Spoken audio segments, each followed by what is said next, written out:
The British Parliament has rejected the UK Prime Minister Boris Johnson's first bid to call for a snap election 2 weeks before the Brexit deadline. Now, Johnson needed at least two-thirds of the MPs to back him. However, out of 650 MPs, only 298 voted in favour of an election, while 56 voted against it. The Labour Party abstained from voting. The British Prime Minister slammed opposition leader Jeremy Corbyn after he failed to vote for a national election. I repeat. 48 hours ago, he was leading the chance of stop the coup, let the people vote. Now he's saying stop the election and stop the people from voting. I think there's only one solution. I think he has become the first, to my knowledge, the first leader of the opposition in the democratic history of our country to refuse the invitation to an election, Mr. Speaker. I can only speculate as to the reasons behind his hesitation, Mr. Speaker. The obvious conclusion is, I'm afraid, that he does not think he will win. This is not the only setback that Johnson faced. The Parliament voted in favour of a bill aimed at blocking a no-deal Brexit on the 31st of October. The bill was passed by 327 votes.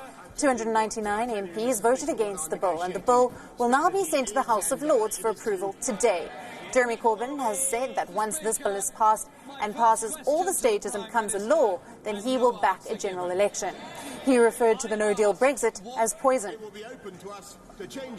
Well, he obviously didn't hear what I just said. I was about to point out, before I was gently interrupted by the honourable member, that the offer of the election today is a bit like the offer of an apple to Snow White and the Wicked Queen, because what he's offering is not an apple or even an election, but the poison of a no deal. So, Mr. Speaker, I repeat what I said last night. Let this bill pass and gain royal assent, then we will back an election so we do not crash out with a no-deal exit from the European Union. So what does the bill say? Under the bill, the UK Prime Minister has time until the 19th of October to either pass a deal in the Parliament or get the MPs to back a no-deal Brexit. Now, if he fails to do so, he will be forced to ask for an extension of the Brexit deadline. The new deadline will be set then for the 31st of January 2020. If the EU proposes a different date, Johnson will have 2 days to accept it, and MPs will be voting on that. Now, this, however, is not the final bill. The House of Lords could pass amendments in the next few days. If it does so, the amended bill will then come back to the House of Commons for approval.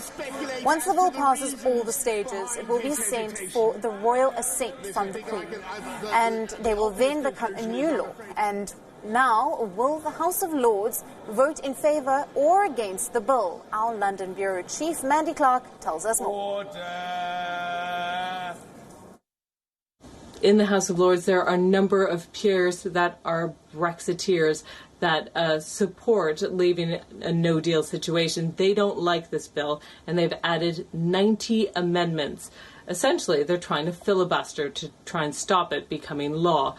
However, there is a large number of peers that are Remain peers. They want to see it passed. They brought their duvets. They brought food to the House of Lords. They are preparing for an all-nighter and much longer if required. The House of Lords has up until Friday to debate this, but it could go on until Saturday, on until Sunday. In all likelihood, even though many Brexiteer peers don't like it, they will, in all likelihood, pass it after all those amendments have gone through. Then it will get royal assent and become law.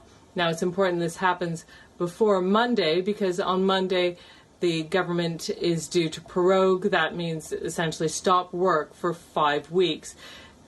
It was only much later we will find out what Boris Johnson's strategy is now after that election plan has been defeated. Mandy Clark, WION, World is One, London.